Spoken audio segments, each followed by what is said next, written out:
श्री गुरु चरण कमलेभ्यो नमः। श्री परमात्मने नमः। प्रिय ज्योतिष प्रेमियों, आज आप लोगों के समक्ष मैं एक सुंदर सा पुनः नवीन विषय लेकर के आया हूँ। मैं आपके अपने चैनल ज्योतिष अजब श्री ज्योतिष ज्ञान चैनल गणेश प्यासी सुंदर नवीनतम जानकारी लेके आए हूँ। कतिपय कुछ लोगों ने सूर्य ग्रहण के ऊपर अपना अपना सम्मत अपना अपना विषय रखा। यद्यपि भारत में इसका दृश्यमान ना होने पर मैंने इस श्रृंखला पर किसी भी वीडियो का निर्माण नहीं किया। आगे मैं आप लोगों के समक्ष एक ऐसी बृहद और विस्तृत जानकारी लेके आया हूँ। यह विषय आपकी 9 दुर्गाओं की 9 शक्तियों के ऊपर संचालित है। कृपया करके यह विषय आप अवश्य देखें। आज पितृमोक्ष अमावस्या का समापन होने वाला है। कल ही प्रातःकालीन समय में भगवती माँ शक्ति का पर्व, जो इस बार बड़ा सुंदर संयोग है प्रत्येक सिद्धिदाता पुरुष के लिए। यदि आप किसी प्रकार की सिद्धि प्राप्त करना चाहते हैं, किसी देवीय शक्ति का प्रत्यक्षवर्ती आशीर्वाद लेना चाहते हैं, तो मैं आपको भरोसा दिलाता हूँ इस बार की ये जो विशेष नवरात्रि है, ऐसा समय विशिष्ट जो 10 दिवसीय बन के आई है, ये 10 महाविद्याओं की पूरक 9 दुर्गा है। और मैं आपको भरोसा देता हूँ कि इस बार जो आप सिद्धि तंत्र मंत्र साधना इत्यादि विषय गुरु आज्ञा से प्राप्त करना चाहते हैं, तो आप भरोसा मानिए, इस बार आपको भगवती की विशेष कृपा प्राप्त होगी। पहले तो मैं आप लोगों को सामान्यतया एक विशिष्ट जानकारी देना चाहता हूँ। कल का जो विशिष्ट कलश स्थापन खट मुहूर्त है, वह 6:10 से लेकर के 8:10 के बीच विशेष कलश स्थापन मुहूर्त है। इसके बाद जो द्वितीय मुहूर्त है मध्याह्न काल की वेला में, जिसको हम अभिजित मुहूर्त कहते हैं, यह 11:50 से 12:30 की अवधि में ये 40 मिनट का विशिष्ट काल अभिजित मुहूर्त है। किसी कारणवश इन दोनों अवस्थाओं में यदि आप घट स्थापन नहीं कर पाते हैं, तो सायंकालीन वेला में 5:28 से 7:12 पर भी विशिष्ट कालीन मुहूर्त है। इन स्थितियों में आप कलश स्थापन कर सकते हैं। अब घट स्थापन के बाद आप लोगों को पूजा का विशेष प्रकार बता रहा हूँ, जैसे कि कलश स्थापन कैसे करें। अब की बार कलश स्थापन में सर्वप्रथम सुंदर सा पृथ्वी के ऊपर एक चौक पूर करके उसके ऊपर सुंदर रोली अक्षर से उस चौक को भर दें। इसके बाद हमारे कलिकाल में विशेषतया घट स्थापन में 2 ही प्रकार के कलशों का विशेष महत्व है। एक मिट्टी का कलश पात्र अथवा मिट्टी के कलश पात्र की जगह पर ताम्र पात्र का कलश पात्र विशिष्ट कलिकाल में विशेष वंदनीय एवं पूजनीय है। इस कलश स्थापन में आप सादा जल डाल लीजिए, उसमें थोड़ा गंगा जल डालें। गंगा जल के उपरांत तो इसके बीच में अक्षत और रोली छोड़ दें। इसके बीच में एक सिक्का, एक सुपारी इसके अंदर डालें। घट के मुख के ऊपर, यानी उसके जो कलश का जो मुख है, इसके ऊपर आप सुंदर मौली को लपेट दें। तत्पश्चात चारों ओर उसके स्वास्तिक का निर्माण करें। स्वास्तिक का निर्माण ध्यान रखें, आपको विशेष कुमकुम, गाय के घी, उसमें थोड़ी सी केसर, थोड़ी सी हल्दी, इसको बना करके और इन चारों का लेप करके कलश के चारों ओर सुंदर स्वास्तिक का निर्माण करें। अब इसके बाद लाल वस्त्र में नारियल को लपेट करके और उसमें 5 पत्ते आम के पत्ते और घट के अंदर डाल करके आप उसके ऊपर नारियल का स्थापन करें। और वो लाल वस्त्र का लिपटा हुआ नारियल इसके ऊपर रख दें। तो ये कलश स्थापन का एक विशेष प्रकार है।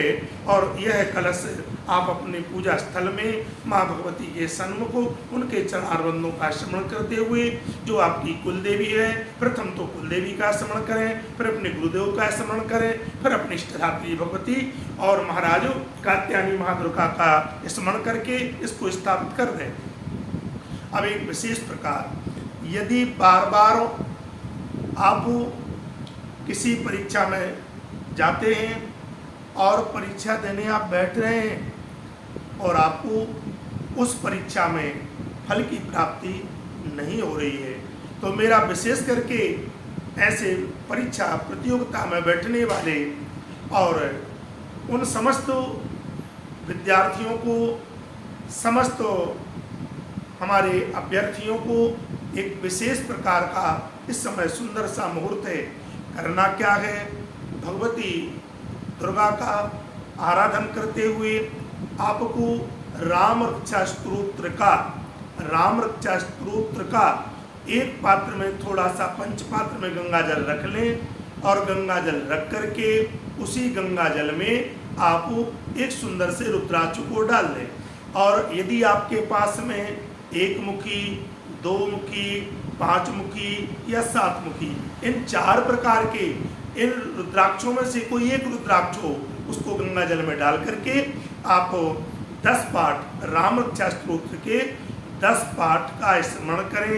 भगवान श्री राघवेंद्र सरकार की, माँ श्री राम दरबार की एवं साथ में माँ भगवती का चरणारविंदों का एक चित्र सामने रखें और अपनी गुरु आज्ञा को स्मरण करके, आपने यदि दीक्षा मंत्र नहीं लिया, आपने अभी तक किसी को गुरु नहीं बनाया, तो आप उस समय पर ऐसी स्थिति में देवादिदेव महादेव को अपना विशिष्ट गुरु मान करके और प्रभु श्री राम के चरणारविंदों का स्मरण करते हुए राम रक्षा स्तोत्र का इन 10 दिनों में केवल आपको 100 पाठ करना है।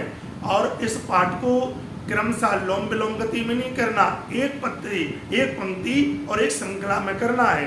यदि प्रथम दिवस आपने 10 पाठ किए हैं तो अगले दिवस भी आपको 10 पाठ ही करना है। हाँ, याद रखें, यह जो पाठ है आपका सूर्योदय से पूर्व हो जाए। सूर्योदय का जैसे ही स्मरण होता है, प्रातः जल्दी उठें और सूर्योदय के पूर्व ये 10 पाठ करें। और राम रक्षा स्तोत्र के 10 पाठ करने के बाद जो मिश्रित, जिसका आप प्रत्येक पाठ पर जल उस पंचपात्री से निकाल के आप दूसरे पात्र में छोड़ रहे हैं, उस जल का छिड़काव अपने घर में करें और वह रुद्राक्ष अपने पास रखें। जब भी आप किसी परीक्षा को देने के लिए जाएं तो रुद्राक्ष को अपने पास ही रख करके जाएं। और ऐसा ध्यान रखें, मैं आपको भरोसा देता हूं, यह 10 दिनों का किया हुआ राम रक्षा स्तोत्र का 100 बार का पाठ आपको परीक्षा में सुंदर परिणाम जरूर देगा, आप सफल बन जाएंगे, ये मेरा पूर्ण भरोसा है। दूसरा और क्रम, यदि आपको माँ भगवती की उपासना पद्धति का कोई प्रकार नहीं आता, कोई मंत्र नहीं आता और किसी प्रकार की आराधना का विषय आपके अंदर नहीं है, तो मैं आपको भरोसा देता हूँ, इन 10 दिनों में जो भी देवी माँ का मंदिर आपके घर के समीप हो, उस मंदिर को आप सूर्योदय के समय जाएं, तांबे के पात्र में थोड़ा सा जल, उसमें थोड़ा सा गंगा जल मिला लें और इन आपको क्रमशः अलग अलग राशियों को मैं आपको एक विशिष्ट प्रयोग इसी में बता रहा हूँ। यदि आपकी मेष राशि है तो मेष राशि वाले जातक को उसी गंगा जल में थोड़ा सा गोरोचन मिला लें और गोरोचन मिला हुआ वह गंगा मिश्रित जल आप भगवती के चरणों में अर्पित करें। निश्चित करके आपको जीवन की आने वाली समस्त बाधाओं से छुटकारा प्राप्त होगा और आपको अपने कार्य क्षेत्रों में सफलता प्राप्त होगी। यदि आपकी वृषभ राशि है तो वृषभ राशि वाले जातकों के लिए मेरा एक विशेष प्रयोग है। जहाँ तक बन सके वृषभ राशि वाले जातकों के लिए माँ भगवती के मंदिर में जाते समय आप सफ़ेद रंग का मीठा, वृषभ राशि वाले जातक माँ भगवती के चरणारविंदों में जल अर्पित करें और इन 10 दिनों में सफ़ेद मीठा माँ भगवती के निमित्त प्रसाद रूप में उनको अर्पित करें। मैं आपको भरोसा देता हूँ आपके रुके हुए कार्य अवश्य बनने लगेंगे। यदि आपकी मिथुन राशि है तो मिथुन राशि वाले जातकों के लिए मेरा एक विशिष्ट प्रयोग है। आप घर से माँ भगवती के मंदिर में जाएं, एक लोटा जल अर्पित करें, साथ में आप एक पान का पत्ता लें और उस पान के पत्ते में मिश्री की थोड़ी सी डली रख लें। उसी पान के पत्ते पर वो मिश्री की डली माँ भगवती के चरणार बिंदों में और आप अर्पित करें, आपको सफलता अवश्य प्राप्त होगी। यदि आपकी कर्क राशि है तो कर्क राशि वाले जातकों के लिए मैं एक विशिष्ट उपाय बता रहा हूँ। माँ भगवती के चरणार बिंदों में जल अर्पित करें और जल अर्पित करने के उपरांत बन सके तो आप एक मिट्टी के दीपक में थोड़ा सा कपूर रख लें और कपूर की आरती इन 10 दिनों में माँ भगवती के चरणों की आरती उतारें। मैं भरोसा देता हूँ आपके आने वाले जीवन के संपूर्ण विघ्न अपने आप ही स्वतः दूर हो जाएंगे। सिंह राशि वाले जातकों के लिए मेरा एक सुंदर सा उपाय है। आप यदि सिंह राशि के जातक हैं तो माँ भगवती के चरणार बिंदों में जल अर्पित करें और 5 गुड़हल के फूल, 5 कहीं के इसको जासुन भी बोलते हैं, कहीं के इसको गुड़हल बोलते हैं, तो गुड़हल के 5 पुष्प, लाल रंग के 5 गुड़हल के पुष्प लेकर के माँ भगवती के चरणों में अर्पित करें। मैं सिंह राशि वालों को भरोसा देता हूँ कि आपके संपूर्ण विघ्न दूर हो जाएंगे और आपके कार्य क्षेत्रों में आपको सफलता मिलना आरंभ हो जाएगी। यदि आपकी कन्या राशि है तो कन्या राशि वाले जातकों के लिए मेरा एक विशेष ये कथन है। कन्या राशि वाले जातक को माँ भगवती के चरणार बिंदों में जल अर्पित करें और जल अर्पित करने के बाद आप माँ भगवती को प्रतिदिन और जाकर के इत्र माँ भगवती के चरणों में अर्पित करें। सुगंधित कोई भी अच्छा सा इत्र देख लें और उस इत्र को आप माँ भगवती के चरणों में अर्पित करें। मैं भरोसा देता हूँ कि कन्या राशि वाले जातकों का संपूर्ण विघ्न दूर हो जाएगा। यदि आपकी तुला राशि है तो तुला राशि वाले जातकों के लिए विशेष प्रकार से आपके लिए एक छोटा सा उपाय है। माँ भगवती के चरणार बिंदों में आप जल अर्पित करें और जल अर्पित करने के बाद आप अपने घर से बना हुआ सुंदर चावल का खीर यानी हव्य का प्रसाद लेकर के प्रतिदिन एक कटोरी में या एक पात्र में रख लें और वह माँ के चरणार बिंदों में 10 दिन अर्पित करें। मैं आपको भरोसा देता हूँ तुला राशि वाले जातकों का संपूर्ण जीवन संवर जाएगा। यदि आपकी वृश्चिक राशि है तो वृश्चिक राशि वाले जातकों के लिए एक विशेष प्रकार का नियम है। माँ भगवती के चरणों में आप जाकर के जल अर्पित करें और जल अर्पित करने के बाद घी में थोड़ा सा सिंदूर मिश्रित करें और माँ भगवती के चरणों में यदि आप सिंदूर का और लेप करते हैं और वह चरणों में लगा हुआ सिंदूर ला करके अपने मस्तक पर लगाएं। आपको जहाँ भी जिस दरबार में आप जाएंगे, जिस घर आंगन में आप जाएंगे, मैं आपको भरोसा देता हूँ आपको आपके जीवन में संपूर्ण विजय प्राप्त होगी। यदि आपकी धनु राशि है तो धनु राशि वाले जातकों के लिए मेरा केवल एक विशेष प्रयोग है। धनु राशि वाले माँ भगवती के चरणार बिंदों में जाकर के पीले रंग की चुनरी लें और सुंदर जल लेकर के 10 दिन जल अर्पित करें। 10वें दिन पीली चुनरी एवं पीले मीठे का प्रसाद माँ भगवती को चरणों में अर्पित करें, आपको सफलता अवश्य मिलेगी। यदि आपकी मकर राशि है तो मकर राशि वाले जातकों के लिए मेरा एक विशेष अनुरोध है कि आप जो मकर राशि वाले जातक हैं तो जहां आपके बगल में कोई दुर्गा जी का मंदिर हो, आप माँ भगवती की श्रृंगार सामग्री जो भी होती है ना, वो संपूर्ण श्रृंगार सामग्री माँ भगवती के चरणों में अर्पित करें, आपको सफलता अवश्य प्राप्त होगी।